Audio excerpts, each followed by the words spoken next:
Sejam muito bem-vindos ao Mesa de Debates. Aqui quem está falando é o Guilherme. Vamos dar sequência aqui na nossa programação, fazendo os debates sobre as eleições de 2024, trazendo aqui as entrevistas com os pré-candidatos, obviamente, aí do campo progressista e da esquerda, mas também conversar com as organizações que não terão representante aí nessas eleições, né, que não lançarão candidatos, mas que certamente farão, né, a política, né. E uma dessas organizações é o Reagrupamento Revolucionário, né, que é uma organização aí conhecida no Rio de Janeiro, e eu estou aqui com o Márcio, né, que é um conhecido já do canal, né, para poder fazer esse bate-papo aqui com a gente, né, para poder saber o que o RR, né, está pensando aí nessas eleições. Então, Márcio, para aqueles que ainda não conhecem, né, você, peço para que você faça a sua apresentação, né, o Márcio sumiu, né, um pouquinho aqui da tela, né? Vamos aguardar aqui a retomada, né, do Márcio, né?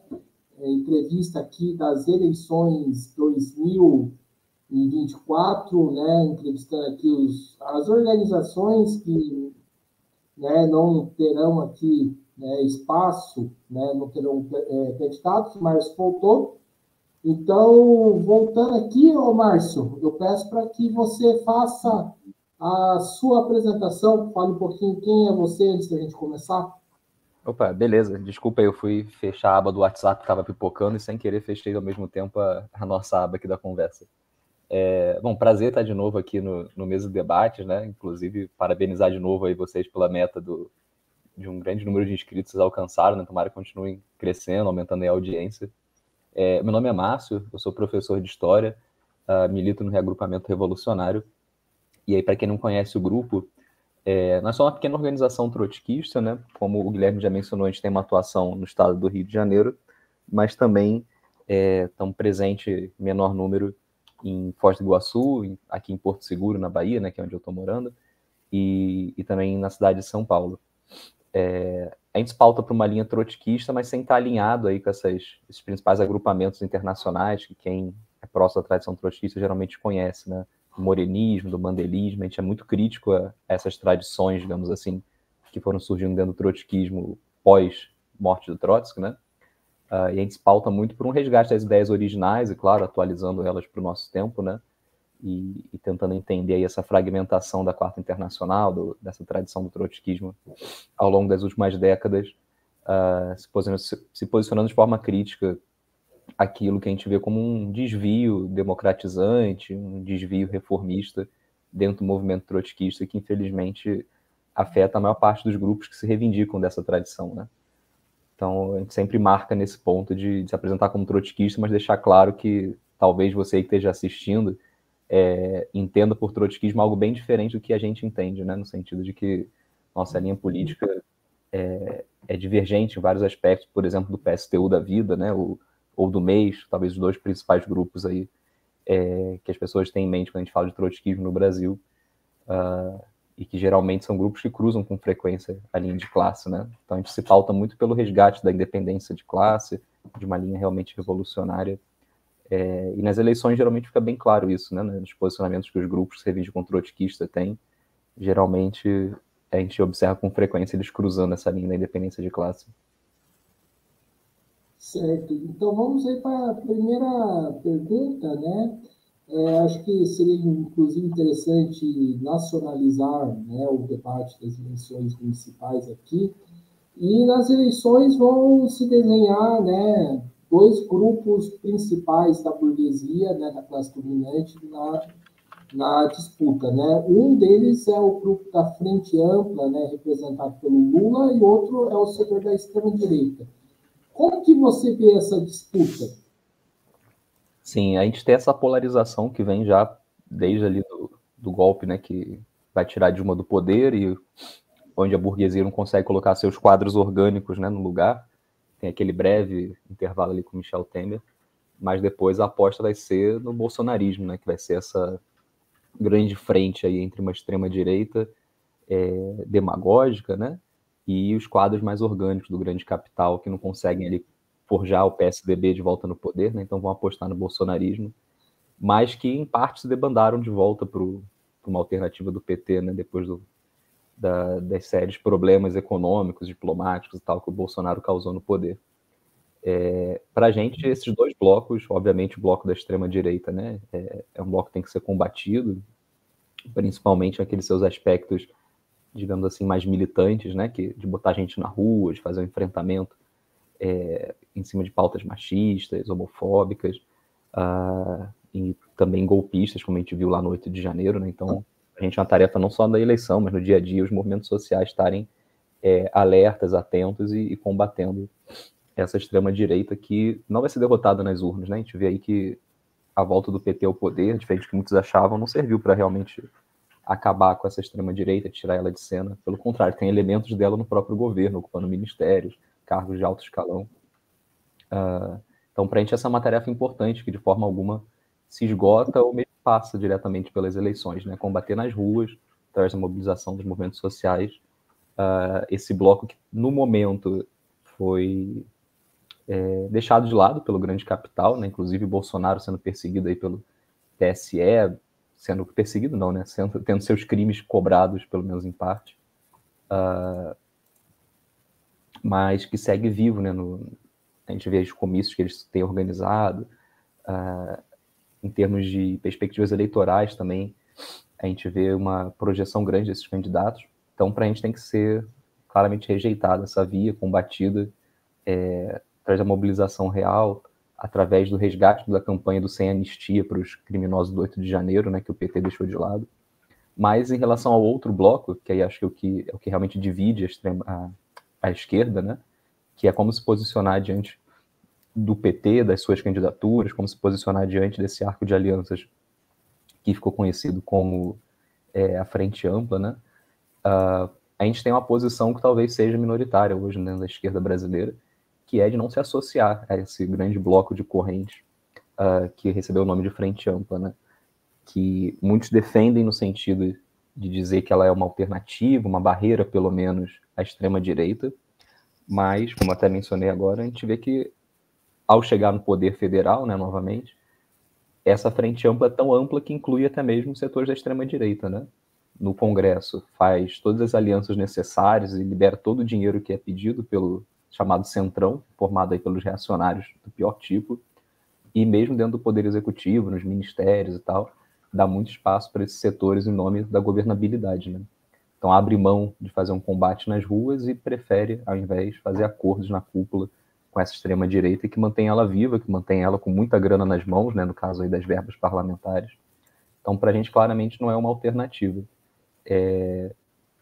E independente dessa questão da aliança com a extrema-direita, a gente vê o PT aplicando uma linha junto com seus aliados, e dessa vez até o PSOL está dentro desse arco de alianças, né? O PSOL que antes tinha sido parte da oposição de esquerda nos governos anteriores, aplicando uma linha chamamos assim, de um ajuste, de austeridade, mas que a gente pode falar que é neoliberal, né? No sentido de que está, a partir do Ministério da Economia com o Haddad, fazendo ali o arcabouço fiscal, que nada mais é do que um teto de gastos repaginado, no âmbito da educação, forçando a barra para manter o novo ensino médio, né? Que acabou essa versão repaginada também, que vem lá do governo Temer, essa medida, né?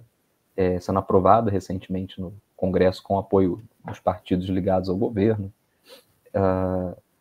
dentre outras medidas que claramente estão fazendo com que os recursos sejam priorizados para o grande capital e não para os setores populares que ajudaram a eleger esse governo, na esperança de que se teriam novos tempos aí de redistribuição de renda, né, como tinha sido no primeiro governo Lula, que tinha sido insuficiente, mas dentro do quadro de desigualdade do Brasil tinha feito alguma diferença, né? Mas nem isso a gente está vendo nesse momento, né? Teve uma certa reoxigenação de programas sociais, mas ainda bem longe do que tinha sido nos primeiros governos do Lula, e porque claramente a gente tem um cenário onde a verba mais escassa, né, dos fundos públicos está sendo cobrada pelo grande capital e o PT está entregando essa verba para o grande capital.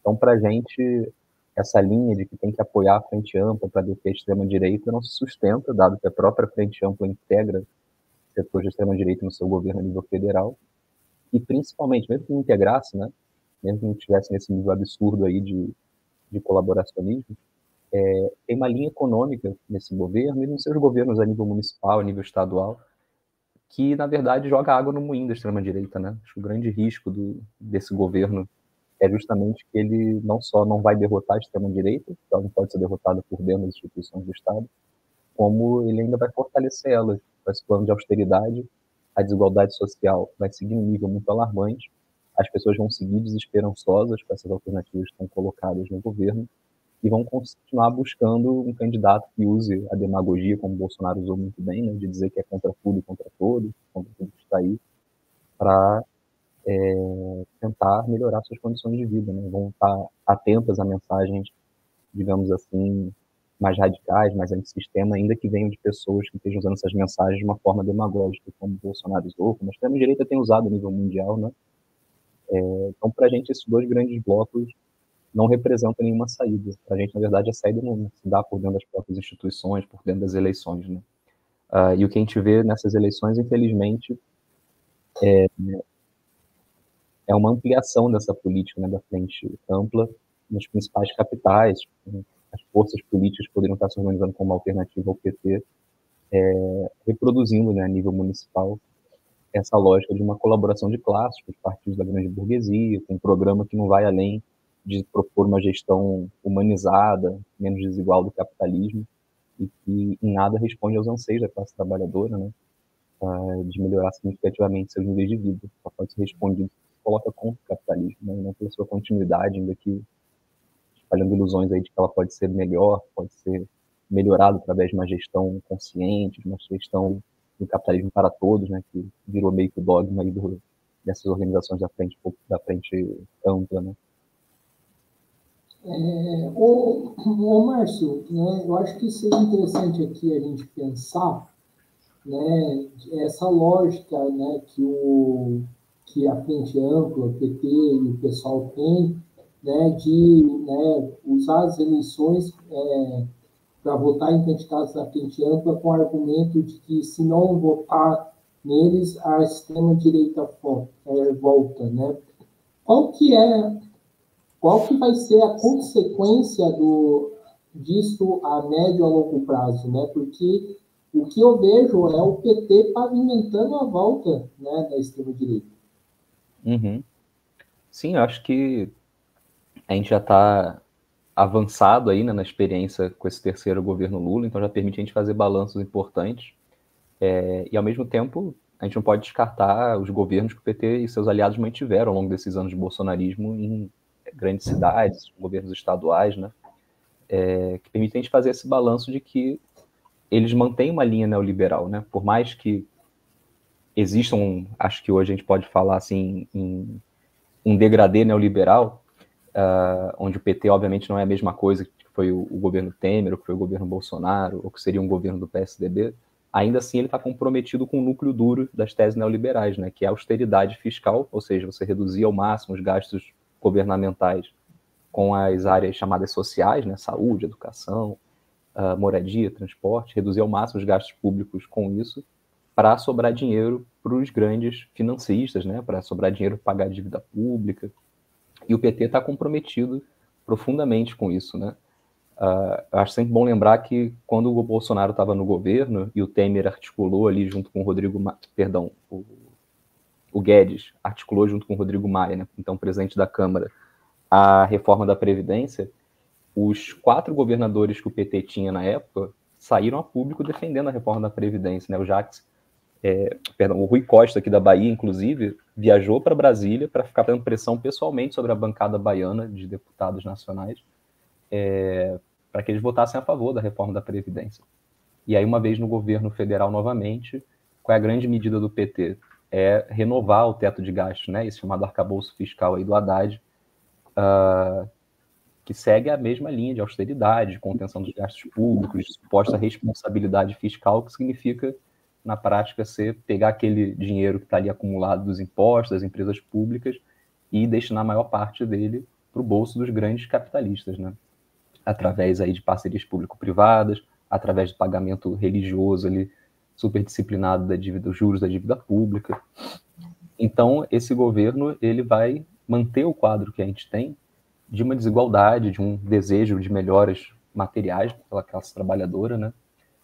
E inevitavelmente vai decepcionar aqueles que votaram nele, né? Esperando que a volta do PT traria uma grande melhora nas condições de vida. A gente tem um cenário econômico ainda ruim, em que a burguesia não está numa situação tão confortável quanto estava lá nos primeiros governos do PT, de permitir que uma parte um pouco maior desses gastos públicos fossem destinados à distribuição de renda, né, medidas de inclusão social. Então, é inevitável uma decepção dessa base eleitoral popular com o governo Lula. E com essa decepção, onde eles vão buscar uma alternativa? Entre aqueles que estiverem fazendo um discurso diferente de simplesmente vamos manter o PT no poder, que é a única alternativa, que é o que a suposta esquerda socialista tem dito, né? Se a gente pega as principais correntes do PSOL, por exemplo, ainda que com diferenças aqui e ali, elas são unânimes nesse mantra de que não existe alternativa, temos que manter o governo do PT, temos que se aliar ao PT, não dá para ir além do que a gente já está fazendo hoje. Então, o primeiro demagogo que surge aí, ou o próprio Bolsonaro, retomando aí o cenário, né, de uma possível candidatura, vai rapidamente captar parte desse anseio de uma melhora, né, de entender que o governo Lula não está entregando o que prometeu, de que cometeu aí uma ruptura com as suas promessas e que, portanto, é necessário buscar em outro lugar uma solução. Aquele cenário que permitiu o Bolsonaro ser eleito, as condições sociais daquilo, né, uma decepção com essa esquerda institucional, uma crescente desigualdade social, um crescente aumento do custo de vida, isso continua presente no nosso cenário, né? O PT não está resolvendo essas raízes que geraram o fenômeno do bolsonarismo. Então, o grande risco desse governo é ele fortalecer novamente essa extrema-direita, né? Ao espalhar uma desilusão em relação às promessas que tinha feito lá na sua campanha, de um grande salto, né? De todo mundo poder ter picanha e cerveja novamente todo final de semana. Por mais que a condição econômica internacional esteja refletindo uma pequena melhora, né, uma pequena diminuição do custo de vida no Brasil, a gente ainda tem uma situação bem dramática em termos de nível de desemprego, de porcentagem da população que está recebendo menos que o salário mínimo, se eu não me engano, o último dado aí é de cerca de 40%, né, quase metade, então, da população abaixo de um salário mínimo. A gente tem, então, uma massa de pessoas que estão jogadas numa situação de cada vez mais instabilidade financeira, né, a gente pega os índices de emprego, por exemplo, mais tenha diminuído o desemprego ao longo dos últimos 5 anos, o aumento que teve de postos não foi de postos formais, com os direitos da CLT, né, foram dos postos do trabalho informal, ligado aí a essa instabilidade dos aplicativos, do CCMEI, onde você não tem quase nenhum direito, onde seus salários são mais baixos. Então é um cenário bem dramático que você não só não vai resolver, como não tem como resolver, já que ele está comprometido com o grande capital, né, está comprometido em garantir que tem de pouco recurso, digamos assim, comparado a outros momentos que o PT teve no poder, e é destinado, em sua maioria, não para a população que ajudou a eleger ele, mas para os grandes capitalistas que estão, nesse momento, momentaneamente, vamos destacar, apostando no governo do PT como uma alternativa para si, mas que a qualquer momento pode também descartar isso, como descartou lá atrás, e como também veio descartar o Bolsonaro recentemente. Né? Mas o grande capital gosta de ter suas cartas ali na mesa, né? Então nada impede também que o bolsonarismo seja resgatado num momento de crise, seja a figura do próprio Bolsonaro, que no momento está inelegível, mas as coisas podem mudar, né, dentro de acordos feitos nas cúpulas, ou alguns de seus herdeiros políticos, né, que são vários. Certo. E, Márcio, né, uma coisa que acho que é importante a gente colocar aqui, né, são as lutas dos servidores federais que estão ocorrendo, né, no caso, os servidores do IBAMA e os servidores do INSS. E eu queria te perguntar qual que é a importância de trazer o debate dessas lutas, né, no cenário eleitoral, né, porque parece que boa parte da esquerda vai literalmente, né, focar suas campanhas e, né, não falar aí dessas mobilizações. Uhum. A gente teve uma greve bem forte recentemente da educação, né? Eu sou desse setor da educação federal, e uma coisa que chama muita atenção foi a falta de articulação entre os setores do funcionalismo federal, que poderia ter feito uma greve unificada, né? A educação terminou sua greve e logo depois os servidores do meio ambiente deflagraram uma greve. Por que não ter articulado isso, né, de ter sido uma greve unificada? A gente teve outros setores também no início do ano que fizeram sua greve e depois a educação entrou em cena, né? Não foi amadorismo, não foi por falta assim de informação, de que tinha outros setores insatisfeitos. Aí foram escolhas políticas mesmo, né, feitas pelas lideranças sindicais que são defensores do governo, de blindar ele, de segurar ao máximo a deflagração desses movimentos e, uma vez que estava claro que eles iam ocorrer, evitar ao máximo que eles se articulassem num grande movimento do funcionalismo público, né? Então, cada setor foi à luta de forma separada, inclusive em momentos separados, dando fôlego aí para o governo fazer suas negociações. Isso é uma velha tática, a gente sabe que o PT tradicionalmente tem essa, junto com seus aliados ali do PCdoB e cada vez mais do PSOL também, tem essa prática de aparelhar o movimento sindical, os movimentos sociais, para blindar o governo, né? Para evitar que sofra uma oposição vinda de baixo. E aí nas eleições o que a gente vai ver certamente vai ser um grande silêncio sobre essas lutas, né? Que é uma inversão total do que deveria ser o uso das eleições pelos revolucionários. E aí no nosso entendimento, né, do reagrupamento, eleição tem que servir não para disputar cargo, não para espalhar a ilusão de que a gente pode ter uma melhora significativa da vida por dentro das instituições do Estado. A gente vê que é tudo um grande jogo de cartas marcadas no Congresso, né? Por exemplo. Mas a eleição tem que servir como uma plataforma de denúncia do capitalismo, como uma plataforma de denúncia de que o Estado burguês funciona em prol da burguesia, né? Por mais que a gente possa conseguir algumas melhorias pontuais por dentro da sua estrutura, fazendo muita pressão a partir das lutas dos movimentos sociais, é uma máquina feita para outros propósitos, né? Não para os nossos propósitos de classe trabalhadora. Então, para a gente, a eleição tem que servir para isso, para uma plataforma de apoio às lutas em curso, né, de apresentar para o conjunto da população as lutas que estão se desenvolvendo, de trazer apoio para elas, e também, principalmente, de denúncia de como funciona o nosso sistema, né, aproveitar esse momento em que está todo mundo mais atento aos debates políticos na sociedade para reverberar uma mensagem radical, né, que acho que está bem claro que no mundo inteiro é o que a classe trabalhadora está tentando buscar. No sentido de que a gente tem visto uma ascensão de uma extrema-direita em vários países, que se explica em grande parte pelas mesmas razões que eu estava debatendo aqui sobre o bolsonarismo no Brasil, né?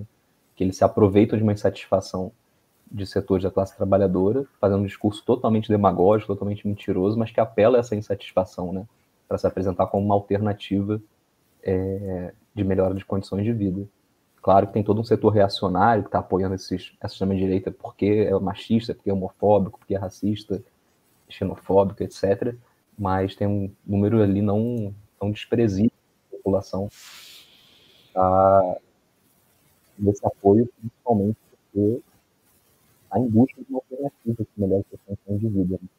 E essa esquerda, que a gente pode chamar de esquerda, né? Essa ala, digamos, mais social do grande partido do capital, tem falhado sistematicamente a apresentar resultados. Né?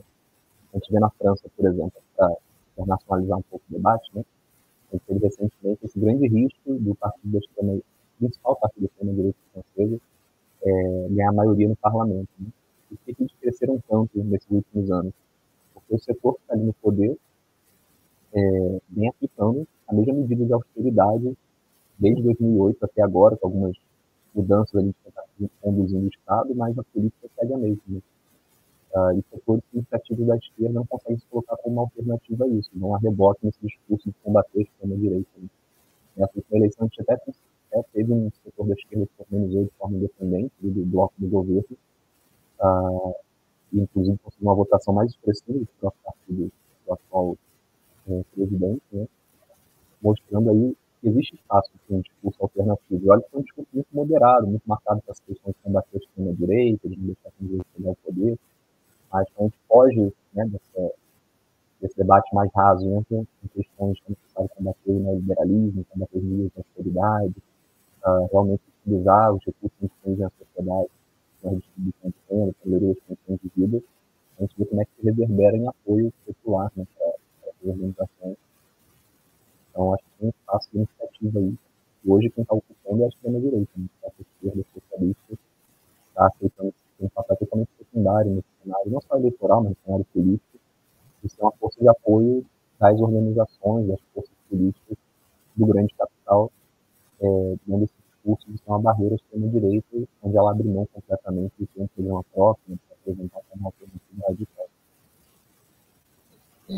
O Márcio, eu queria te perguntar o seguinte, e o setor da esquerda independente, como que você vê esse setor hoje e quais são os desafios que estão colocados aí para esse setor se colocar como uma alternativa de independência de classe para os trabalhadores? Eu acho que são pouquíssimas as forças que hoje a gente pode realmente caracterizar como independente no sentido de ter independência de classe, né? De não estarem vinculadas nem política, nem eleitoralmente a nenhuma das forças principais aí vinculadas ao grande capital. A gente tem algumas poucas organizações que das últimas eleições e agora nessa vão vir também com candidatos que não vão receber financiamento de empresas, que não vão estar em coligações com partidos burgueses. Nós, do reagrupamento, somos muito pequenos, né? Então, tem candidatos próprios, a gente, às vezes, nem sequer se engaja, de fato, nos processos eleitorais, prioriza outras frentes onde estamos atuando, mas não deixamos de fazer uma análise, de fazer um posicionamento em relação às eleições. Então, em outras ocasiões, a gente, por exemplo, definiu uma linha de fazer um apoio, ainda que com críticas, né, com diferenciações ali que a gente apresentava publicamente, a esse tipo de candidatura, que tinha uma independência de classe. E, principalmente, que tinha um discurso que, ainda que a gente discordasse de elementos importantes, traziam à tona essa questão central de denunciar o capitalismo, de apresentar a necessidade de superar o capitalismo. Ainda que no dia a dia a gente tenha desacordo com algumas dessas organizações que vão por esse caminho, no sentido de as formas que elas apresentam, né, de superação do capitalismo, nem sempre a gente concorda, mas para a gente é muito importante ter organizações nas eleições apresentando essa mensagem, hoje abandonada por grande parte da esquerda socialista, né, de que dentro do capitalismo a gente não tem uma saída significativa para a classe trabalhadora. Então, a PSTU, por exemplo, apesar de a gente ter enormes críticas, enormes diferenças, é um partido que muitas vezes lança candidaturas independentes e com essa mensagem mais radical. O PCB teve momentos em que fez isso também. Atualmente, a gente vê o PCB muito mais vinculado ali ao governo Lula, não se define como oposição, fica meio em cima do muro. A gente viu nesse racha recente que gerou o PCBR, inclusive essa questão aparecendo com muita força, né, de setores que romperam com o partido, dizendo que era necessário uma linha de independência, de oposição em relação ao governo Lula. Então, acho pouco provável que as candidaturas do PCB cumpram esse papel nessa eleição agora, né, de se posicionar de forma independente das forças do capital. Mas já houve momentos que eles fizeram dessa forma.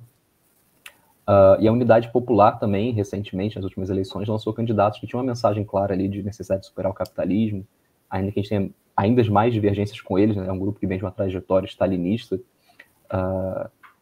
mas ainda assim era um grupo que, nas últimas eleições, apresentou candidaturas que tinham essa mensagem, né, de necessidade de superar o capitalismo, independência de classe.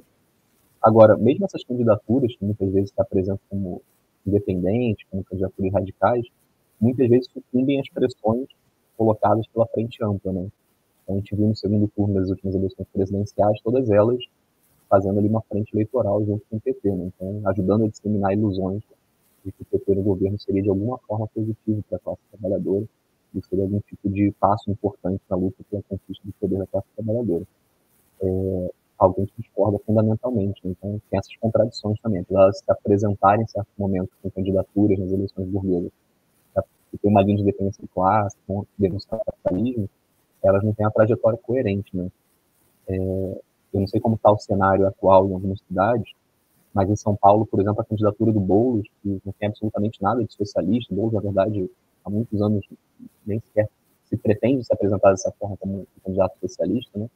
Ele certamente vai ter um apoio de muitas dessas correntes que vão dizer que não, é a grande oportunidade da esquerda governar uma capital importante, é a grande oportunidade da esquerda despontar no cenário nacional a partir de um governo de uma cidade influente na política nacional do país, né? Mas com que programa que isso vai ser feito, né? Então, o que adianta a gente eleger um candidato se, para fazer isso, né, para chegar lá e estar abrindo mão de todo e qualquer programa mais coerente do ponto de vista dos interesses da classe trabalhadora, está num arco de alianças, inclusive, envolvendo os podres da burguesia, e com um programa que é aquele mais do mesmo de governar para todos, é possível um capitalismo humano, uma cidade democrática, né, que dissemina ilusões de que é possível a gente ter uma melhora significativa sem romper com o capitalismo.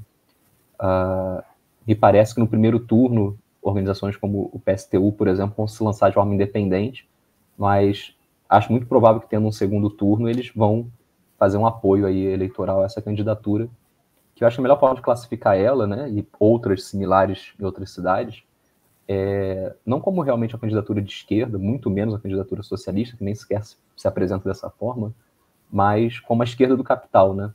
Se a gente pensa que tem no espectro político forças que defendem a manutenção do capitalismo e forças que defendem a superação do capitalismo, uma candidatura como do Boulos e outras do PSOL em outros lugares, estão dentro desse limite, né, de manutenção do capitalismo, ainda que um capitalismo supostamente humanizado, menos desigual. Então, nesse sentido, são, digamos assim, uma ala social, uma ala da esquerda do capital, né, dentro desse grande espectro aí de forças que não apontam, não contribuem, na verdade, para a superação desse modo de produção tão explorador, tão desigual. Então, para a gente, apesar de não termos forças hoje para atuar dentro das eleições, né, o fundamental seria candidaturas independentes, e que mantivessem a coerência, né, que não caíssem nessa longa tradição de alguns partidos como PSTU, Unidade Popular, apresentarem candidaturas independentes no primeiro turno para lá na frente, no segundo, já capitularem por menos pior, né, nessa lógica de que a gente tem que gerar ilusões na classe trabalhadora de que tem sempre o menos pior, seja ele quem for, seja lá quais sejam os seus problemas, e que muitas vezes leva a apoios totalmente incoerentes, né. Lá no Rio de Janeiro, por exemplo, a gente tem uma atuação maior, uma das maiores cidades do estado, que é São Gonçalo, nas últimas eleições municipais, o menos pior envolveu um candidato do PT que era um pastor evangélico, fundamentalista, contra o aborto, homofóbico, e aí a gente fica nessa questão de que daqui a pouco a gente vai estar votando num fascista contra um fascista maior, né? Seguindo essa lógica de sempre apoiar o menos pior. O que falta realmente são candidaturas com uma linha de independência de classe, uma linha de apontar a superação do capitalismo. O Márcio, a declaração, né, o argumento que eles usam, né, desse setor, PSTU, CSP, também acho que inclui também no bolo, é de que o voto no segundo turno seria um voto tático. Isso para você, esse tipo de argumento, faz algum sentido? Eu gostaria que você dialogasse com isso também, que acho que seria importante.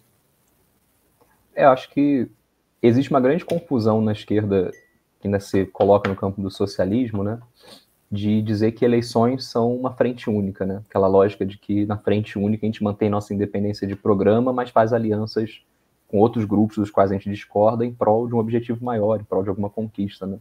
Tem se tornado muito comum aí nos últimos anos a justificativa de apoio a essas candidaturas, principalmente no segundo turno, candidaturas que não têm nenhum compromisso com a classe trabalhadora, né? Segundo argumentos que é uma frente única com elas, então a gente não está abrindo mão do nosso programa supostamente socialista, não estamos abrindo mão da nossa suposta independência de classe ao apoiar candidaturas que não falam de independência de classe, que não falam de socialismo, porque seria só uma frente única, seria uma aliança tática, como você falou, né, em prol de um objetivo imediato que tem sido frequentemente de barrar a chegada da extrema-direita aos cargos executivos. A gente vem da tradição comunista de entender que eleição é programa, né? De entender que eleição é debate de ideias, é convencimento da população trabalhadora em torno de alternativas programáticas. Então, quando a gente se alia a uma candidatura que é o avesso do programa socialista de independência de classe, a gente não está fazendo uma aliança tática, como é, por exemplo, numa greve, onde tem reformistas, revolucionários, liberais atuando juntos ali em prol de um aumento salarial, em prol da conquista de algum direito, em prol de barrar demissões. Na eleição, a gente está defendendo um programa, né? Quando a gente diz que é necessário eleger o Boulos, que é necessário eleger o Lula, a gente está tentando convencer as pessoas de que vai ser bom, em alguma medida, um governo dessas figuras, né? E aí, óbvio que eles não são iguais à extrema-direita. A gente pode cair aqui no sectarismo de achar que todo mundo é igual só porque não somos revolucionários. Óbvio que tem diferenças, né? Tem diferentes formas de governar em prol da burguesia. A questão é que se a gente está preocupado em convencer a classe trabalhadora da necessidade de se organizar para a tomada do poder, a gente atrasa essa tarefa cada vez mais ao, em momentos como, por exemplo, nas eleições, deixar de lado a defesa dessas ideias em prol da ideia de que é necessário eleger o menos pior, é necessário fazer uma aliança tática em torno de candidaturas que não tem nada a ver com os interesses da classe trabalhadora, porque elas vão ser, de alguma forma, menos pior do que a outra candidatura que está concorrendo. Acho que a gente olha para o governo Lula, tem diferenças enormes em relação ao governo Bolsonaro, mas não tem uma grande conquista para a classe trabalhadora nesse governo. E tem muitas derrotas, né? São derrotas de outra forma, de outra ordem, feitas com outros métodos, mas não dá para dizer que é um governo que traz vantagens para a classe trabalhadora. E retomando mais uma vez aquele raciocínio, né? É um governo que vai gerar decepção, justamente por não conseguir entregar essas conquistas, essas vantagens. E essa decepção, cedo ou tarde, vai ser manipulada por algum novo demagogo da extrema-direita, ou algum velho demagogo da extrema-direita. Então, para a gente não faz sentido essa lógica de uma aliança tática com candidaturas que não representam os interesses da nossa classe. Para a gente, ao fazer isso, a gente só atrasa ainda mais o desenvolvimento de uma consciência de ruptura com o capitalismo entre a nossa classe, né? Já que a eleição é disputa de ideia, é disputa de programa. Você não pode chegar lá na urna e dizer, estou votando no Lula, mas na verdade defendo uma revolução socialista. Você convence as pessoas a irem na urna votar no candidato X ou Y, argumentando que o programa dele, por mais que você possa ter discordâncias, é um programa bom. E ao fazer isso com candidatos que não defendem a superação do capitalismo, você está convencendo as pessoas de que, de alguma forma, dá para a gente seguir tolerando esse sistema, dá para a gente seguir manejando por dentro do Estado burguês alguma vantagem para a nossa classe. Né? Então, na prática, você espalha ilusões e ajuda, portanto, a perpetuar essa nossa situação, né? A prolongar a vida sob o capitalismo. E, Márcio, uma das coisas que eu particularmente defendo, né, aí eu queria saber qual que é a sua opinião sobre isso, né, até mesmo para a gente fazer o debate, é que da necessidade desse setor, né, que se reivindica, né, de independência de classe, né, com todas as contradições, mas ainda se mantém no campo da independência de classe, fazer uma frente, né, uma frente mesmo, igual ocorreu em 2022 com o Polo, né, para poder se colocar como uma alternativa aos trabalhadores. Como que você vê esse ponto? Uhum. Acho que tem certos momentos que pode ser interessante uma frente dessa, né, principalmente para superar limites colocados pela legislação. Né? No Brasil, nos últimos anos, na época do Cunha, na frente ali da Câmara dos Deputados, foram colocadas uma série de barreiras para pequenos grupos conseguirem participar das eleições. Tem países como a Argentina onde isso é até pior. Então, acho que para contornar situações como essa, é válido fazer alianças. Né? A FIT, por exemplo, na Argentina, né, Frente dos Trabalhadores, que foi impulsionada por organizações trotskistas e hoje é uma das forças nacionais, ainda que minoritária dentro do cenário eleitoral argentino, ela surge dentro dessa ideia, né, de você, para superar barreiras legais colocadas ali pela legislação eleitoral, unir vários grupos da esquerda radical que se apresentariam formalmente como uma chapa, né, mas cada um teria ali seu programa, sua independência. Para a gente isso é interessante, nesse sentido de poder ocupar esse espaço, né? Mas a gente vê que isso deixa de ser interessante quando envolve você mesclar programas de grupos muito diferentes entre si. E aí, mais uma vez, retomando o exemplo argentino, né, o que começou ali como uma ideia de contornar as barreiras eleitorais virou rapidamente um bloco onde, ao invés de grupos poderem ter a liberdade de apresentar seu programa, eles foram pelo menor denominador comum, digamos assim. Né? Foram ali buscando o que tinha de acordos entre os grupos e deixando de lado as divergências. E aí isso envolve, né, participar de uma eleição, envolve grandes esforços de energia, de dinheiro. Para a gente é um pouco contraditório fazer esses esforços todos se você não for capaz de apresentar seu programa e suas diferenças, inclusive, com outros grupos da esquerda radical.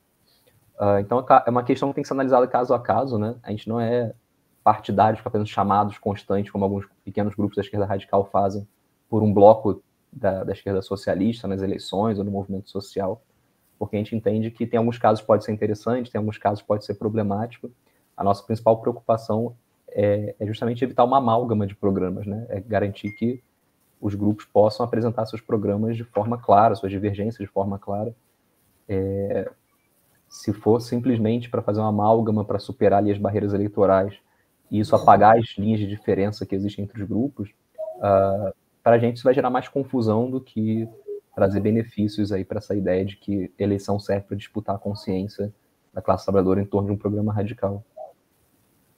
Ô, Márcio, eu queria então fazer um debate com você, né, que a tua posição nesse sentido é uma posição que parece muito, né, com o argumento que o PSTU utiliza, né?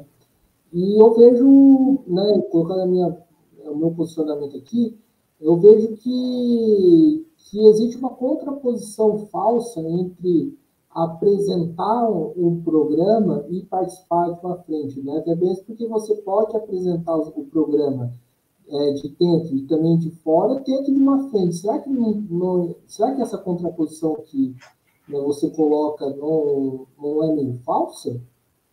Como eu falei, eu acho que é uma questão de analisar cada caso, né? Acho que tem situações em que é possível construir uma frente onde cada grupo possa expressar livremente, né? Mas não é o que a gente costuma ver. Aqui no Brasil, a gente não tem uma tradição recente de frentes eleitorais de grupos da esquerda radical, né? Então fica até difícil fazer esse debate a partir de casos concretos. O que a gente tem, assim, de mais recente, já não, né, não é tão recente assim, né? Foi as chamadas frentes de esquerda, que o PSTU compunha junto com o PSOL lá atrás, né, quando eles pautavam pela oposição ao PT e seus aliados, PCdoB, PSB, PDT.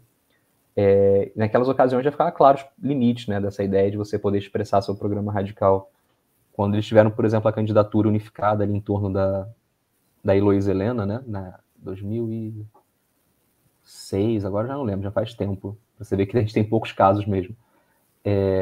Tem uma série de rupturas ali com o que tinha sido o acordo programático, né? Luiz Helena foi para a TV falar contra o aborto, por exemplo, e isso não gerou nenhum tipo de retratação depois, né? Os partidos estavam na frente e acataram em prol da ideia de que é melhor manter aqui uma candidata popular, né, que ainda tem alguma reverberação na população, do que priorizar um programa mais radical. Infelizmente, é a opção que muitos grupos fazem, né? Quando falam de formar uma frente, deixam de lado programas aspectos mais radicais do seu programa, em prol de ganhar mais visibilidade, né, de congregar mais organizações, enfim, fazem uma amálgama. Mas eu acho que podem ter casos em que seja interessante, sim, fazer uma frente no sentido de, por exemplo, burlar restrições eleitorais e garantir que os grupos se expressem livremente. Um exemplo que eu acho positivo, não vai muito nesse sentido de uma frente que você está falando, né, mas que tem um pouco a ver.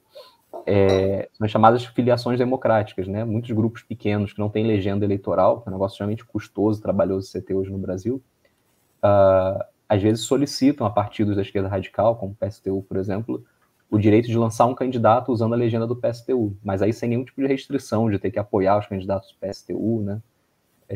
O MRT, por exemplo, fez isso algumas vezes, né? De lançar seus candidatos próprios usando a legenda do PSTU, nesse esquema de uma filiação democrática. E aí eles conseguiram apresentar seu programa sem fazer uma mescla com o programa do PSTU, o que eu acho que é um ponto positivo, né? Você não está abrindo mão do seu programa em nome de uma visibilidade maior. Você está garantindo a apresentação das suas ideias ali de forma coerente, ainda que abrindo mão, talvez, de uma audiência maior que você alcançaria se estivesse tirando elementos importantes do seu programa para chegar a acordos com correntes que ajudariam a ter maior visibilidade, né? Para a gente, a equação tem que ser por esse caminho, de não abrir mão daqueles aspectos que a gente acha importantes do programa em prol de mais visibilidade. Para a gente, isso aí seria já um oportunismo, né, de você tentar ter mais audiência às custas da sua coerência programática. Mas são casos e casos, né? Acho que o próprio formato da legislação brasileira hoje, ela dificulta muito a formação de uma frente da esquerda radical, já que os partidos, os grupos, não têm a legenda partidária para fazer isso. E os grupos maiores, né, como o PSTU, por exemplo, que poderiam abrir essas portas, muitas vezes dificultam, né, criam barreiras para a formação de frentes coerentes. Então, para citar um caso recente, né, quando o PSTU, nas últimas eleições nacionais, impulsionou junto com algumas outras organizações não estou lembrando agora o nome, Frente Socialista... Polo Socialista, havia uma promessa de que aquilo ali seria uma frente de lutas, né, para além das eleições, o que também ocorreu com a FIT na Argentina, mas tão logo acabou as eleições, ela foi dissolvida. E a gente tentou acompanhar esse processo, né, não conseguimos participar das reuniões, acho que rolou um certo boicote, assim, a gente pedir para passar das reuniões e não darem esse acesso, mas acompanhando quem estava lá, né, as correntes estavam lá dentro, MRT, CST, era frequente elas acusarem o PSTU de interditar os debates, né, de usar o seu peso, o seu tamanho, como a corrente principal desse polo socialista, para brecar sempre que os debates levavam alguma divergência com o programa deles. Então, eu acho que é interessante, é uma possibilidade, né, uma frente desse tipo, mas nos formatos que elas geralmente assumem, fica algo muito contraditório, né, e aí para a gente já não é interessante participar. no sentido de que geralmente envolvem abrir mão do seu programa, da sua coerência programática. E, Márcio, o reagrupamento não tentou aí usar a legenda democrática do PSTU para lançar candidato? Não, até o momento a gente fez um cálculo de que não seria interessante, né? Por a gente ser um grupo ainda muito pequeno, eleições envolvem um desgaste muito grande, né? Você tem que gerar toda a energia da organização para aquilo. Então a gente, até o momento, fez a avaliação de que não seria interessante fazer essa atuação eleitoral. Não é que a gente descarte, né? Somos contra participar das eleições. É a questão de cálculo mesmo, né? Dado os recursos limitados que a gente tem, inclusive financeiros, a gente avalia que, até o momento, é melhor fazer uma atuação focada em outras frentes, né? Certo. A gente já fez, eu até mencionei, foi atuar dentro de candidaturas da esquerda radical, né? Se apresentando ali como críticos, alguns elementos, mas ajudando a campanha mesmo de alguns candidatos, né? Do PSTU, do PCB, em algumas outras ocasiões em que eles se apresentaram de forma independente e com uma mensagem socialista. Certo. E, Márcio, eu faço esse seguinte pergunta para você, né? Você falou muito bem, né, que, em outras palavras, que grande maioria das correntes que se reivindicam socialista capitularam, né, para esse governo aí de frente ampla. E hoje eu vejo que setores, né, que ainda se mantêm no campo da independência de classe muito fragmentado e muito fragilizado. Como unificar esses setores, então? Uhum. Eu acho que isso é um grande desafio, né? Principalmente garantir uma unidade que não envolva você abrir mão de aspectos importantes do programa. Eu acho que as lutas dos movimentos sociais são a arena principal onde essa unidade tem que ser construída, né? Porque é onde a gente consegue ver na prática, testar mesmo essas diferenças programáticas que existem entre os grupos, no sentido de ver qual tem uma linha mais coerente com o processo de luta. Tem iniciativas importantes que volta e meia surgem, a gente tenta participar delas na medida do possível. Como eu falei, a gente é pequeno, então nem sempre a gente consegue fazer tudo o que quer. Que são espaços de debate, de encontro, de articulação entre a esquerda radical, né?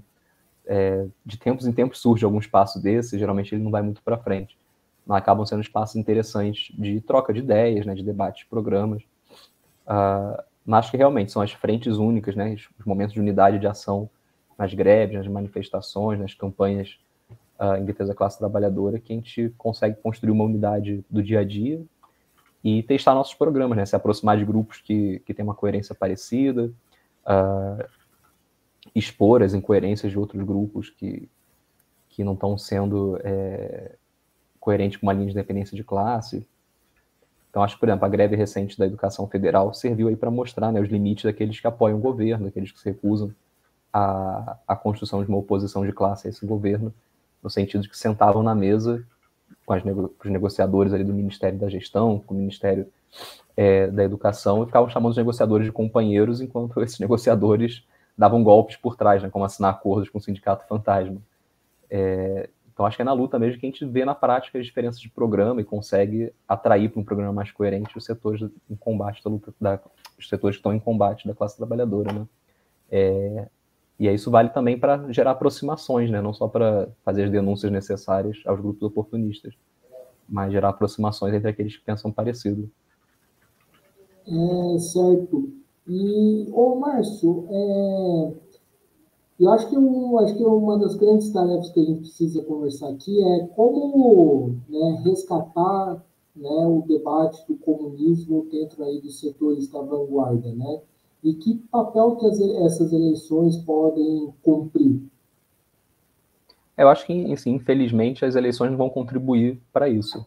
Como a gente vem comentando aqui, né? Cada vez mais a esquerda que se reivindica socialista no Brasil está amarrando o seu cavalo ali nessa alternativa, ou falsa alternativa, melhor dizendo, da Frente Ampla, né? Então a gente vê a principal candidatura da esquerda brasileira hoje, nessas eleições municipais, é o Boulos, né? O Boulos está fazendo aí jantares com empresários, com partidos reacionários do grande capital, dentro dessa lógica de fazer tudo para chegar no cargo, né? E boa parte das correntes que se reivindicam socialistas vão defender a candidatura dele. Então acho que as eleições infelizmente, não vão ajudar em nada nessa necessária avanço de uma consciência revolucionária para a classe trabalhadora. Mas é um momento em que os grupos que são radicais têm que usar, né, para expor essas contradições, para expor os limites dos grupos maiores que estão indo a reboque dessas candidaturas que não contribuem nada para a classe, né? Porque o entendimento comunista sobre eleições é esse, né? Usar as eleições como um palanque de denúncia, como um palanque para amplificar a mensagem radical.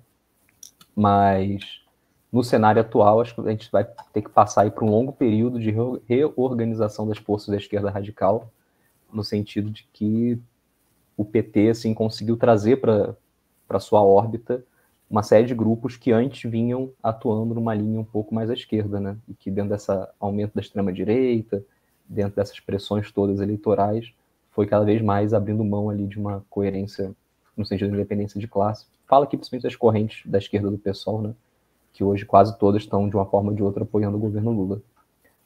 Então, os poucos grupos que ainda se mantêm numa postura de independência em relação ao governo, que entendem que o vale tudo eleitoral não é o caminho correto para o fortalecimento da nossa classe, eu acho que a gente vai ter que ter muita maturidade ao longo dos próximos anos para criar espaços de debate, criar frentes de atuação conjunta, para ir conversando sobre nossas diferenças e tentar chegar aí a um reagrupamento de forças, né, mais em cima de um programa revolucionário, não apenas um reagrupamento para somar números, né, que deixe de lado os necessários debates programáticos. Você falou aí de pequenas iniciativas, né? Como gostaria que você entrasse um pouquinho mais. Quais são essas iniciativas e o seu reagrupamento participou de algumas delas, né? E qual que é o balanço que vocês têm nessas iniciativas? Uhum. A gente, ao longo aí dos últimos 2, 3 anos, tentou se engajar em algumas frentes dessas que surgiram, né? Geralmente muito pequenas, muito baseadas na ação de militantes independentes, mas já tiveram passagem por organizações da esquerda radical e que estão tentando buscar, né, um espaço para militar, estão tentando ali aproximar grupos com que eles têm acordos. Hoje a gente não está engajado em nenhum desses espaços. O que a gente tem feito é principalmente uma atuação nossa no setor da educação, né, nas cidades onde a gente está presente, e também o que a gente chama de espaço de formação socialista, que são encontros de formação política, né, para debater os grandes eventos da luta de classes, que a gente faz mensalmente de forma online, como uma forma de ir consolidando alguns contatos, de ir aproximando algumas pessoas. Mas fazer um balanço breve, assim, rapidamente, né, de algumas dessas iniciativas que a gente se engajou recentemente. Eu sou péssimo para lembrar nomes, deixa eu ver se eu lembro aqui. Era Movimento para uma Frente Socialista, se eu não me engano. Foi um espaço que surgiu há uns 3 anos atrás, mais ou menos, que a gente estava participando das reuniões, e aí desse espaço surgiu um outro, que a gente também participou. Só que tem um problema que se repete com frequência nesses espaços, que é o seguinte, que eu já comentei aqui, né? Tentar buscar amálgamas programáticas, né? Passando por cima do período necessário de experiência prática, né? Então a gente sempre participou desses espaços enfatizando muito a necessidade deles se constituírem enquanto frentes de luta, que seria um espaço onde a gente teria como debater nossas ideias, nossos programas, nossas diferenças, mas que a prioridade deveria ser eles funcionarem como uma frente em torno de alguma campanha específica de luta, né? Se engajando em alguma campanha que já existisse como um bloco radical no interior dela, ou criando mesmo, caso fosse possível, algum tipo de mobilização. Mas, com frequência, os grupos, indivíduos separados que participavam desses espaços, colocavam uma pressão muito grande de já formar um programa unitário, de já formar acordos programáticos, inclusive sobre temas extremamente polêmicos e complexos da conjuntura internacional, o que, para a gente, acaba inviabilizando, né, uma experiência comum, que seria muito mais frutífera se fosse na forma de uma frente de luta, onde a gente estaria cotidianamente unificados em torno de tarefas práticas, mas, ao mesmo tempo, tendo encontros para debater nossas ideias, nossas diferenças e amadurecendo aí possíveis aproximações. Para a gente, essa seria a via principal de reorganizar as forças revolucionárias atualmente, né? Em espaços de atuação prática mesmo, de lutas concretas, que fossem também espaços democráticos, onde as ideias pudessem ser colocadas à prova, debatidas. Mas, infelizmente, algumas das iniciativas recentes que prometiam ser isso, né, acabavam rapidamente virando uma amálgama de pequenos grupos que abrem mão ali de suas diferenças em prol de ter uma visibilidade um pouquinho maior, né, de um usar a influência do outro para tentar alcançar um público um pouquinho maior, mas às custas de fazer os debates necessários sobre suas divergências, suas diferentes tradições, suas diferentes trajetórias. Então é uma tarefa bem difícil mesmo, né? Porque são poucos grupos hoje que têm uma linha de independência de classe, e esses poucos grupos têm desacordos muito grandes sobre as tarefas imediatas. Então a gente tem um caminho, acho que longo aí de reorganização pela frente. E só uma última pergunta, antes da gente acabar aqui a nossa entrevista, Márcio. E a tentativa do chamado Comitê de Enlace, né, que ocorreu, acho que 2, 3 anos atrás, que pé que está, se deu certo, não deu certo, vocês participaram, e qual o balanço que vocês fazem?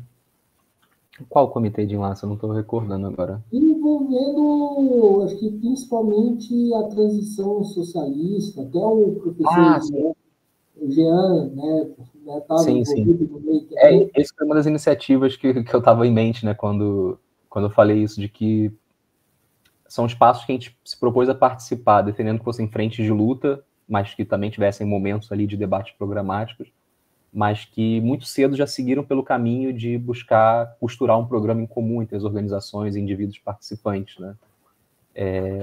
Esse foi uma dessas iniciativas, né? Então, chegou até a escrever uma carta detalhando nossas diferenças com a transição socialista, explicando que para a gente seria importante aquilo ser um espaço de unidade de ação em torno de alguma campanha concreta, onde a gente testaria na prática as diferenças e tal, mas não foi bem aceita essa ideia, né? Então a gente até acompanhou algumas reuniões, mas não chegou a se engajar nessa iniciativa, porque entendeu que já tinha um programa mais ou menos comum ali sendo criado, que tinha muitos pontos de divergência com o que a gente defende. Entendi. Aí, mais recentemente, a gente participou também desse outro espaço, que, se eu não me engano, foi Movimento por uma Frente Socialista, o nome, que também rapidamente seguiu por esse caminho, e aí gerou duas iniciativas diferentes, uma que já tinha a proposta de criar um grupo novo, fundindo ali as organizações que estavam participando, e outro que foi pelo caminho de ser uma frente de atuação conjunta, nesse esquema que eu estava falando, mas também não durou muito, né? Foi rapidamente também desviado por esse caminho de buscar um programa e tal. E foi meio que morrendo de inanição também, porque eram pequenos grupos que estavam participando, né? Era a gente, a RT, agora não vou lembrar de cabeça, tinha mais uns 2, 3 grupos participando, o POR, e aí acho que pela própria dinâmica de grupos pequenos que não estão nas mesmas cidades, os encontros foram se tornando mais escassos. Então tem essas dificuldades também, né, de que os grupos pequenos que às vezes estão dispostos a uma iniciativa conjunta nem sempre estão no mesmo local, nem sempre tem a mesma quantidade de pessoas livres para atuar numa determinada tarefa, né? Não, sim. Na verdade, o movimento por uma frente socialista e revolucionária, eu participei também de algumas reuniões, mas esse que você citou é uma outra frente, né, também. Acho que é Que importante surgiu deixar. desse movimento, né? Logo que esse movimento seguiu no caminho de formar um programa, alguns grupos se retiraram e falaram, não, vamos tentar fazer uma frente de luta, uma frente de ação, já que a gente não tem acordo programático nesse momento. Aí também não deu muito certo. Mas acho que a gente tem que seguir tentando, né? Não pode se desanimar com essas experiências ruins ou que não foram adiante, né? Certo, então. Então, acho que é isso aí, pessoal. Estamos encerrando aqui mais uma entrevista do Mesa de Debates. Quero aqui agradecer a participação do Márcio aí por, né, ter aceitado aqui o convite. Quase que eu, né, esqueço a live dele. E peço aí para ele fazer suas considerações finais. Uhum. Bom, agradeço novamente aqui o espaço, Guilherme, pessoal do Mesa do Debate. Deixo o convite para quem não conhece o reagrupamento de entrar no nosso site, né? Vocês podem acessar pelo endereço rr4i.org. Lá tem o número mais recente da nossa revista disponível para download. Quem tiver contato com algum membro pode também obter essa revista de forma impressa, né? É uma das ferramentas que a gente usa para divulgar nossas ideias, fazer nossos debates com a esquerda socialista, com a vanguarda do movimento dos trabalhadores. A gente busca sempre um esforço tanto de combinar materiais da nossa atuação cotidiana, como eu mencionei hoje, está mais concentrada no setor da educação, com análise também dos grandes eventos da luta de classes, né, a nível nacional e internacional. A gente acha que são análises importantes para entender as diferenças entre os grupos, né, porque a gente existe como um grupo separado, não está com um grupo maior.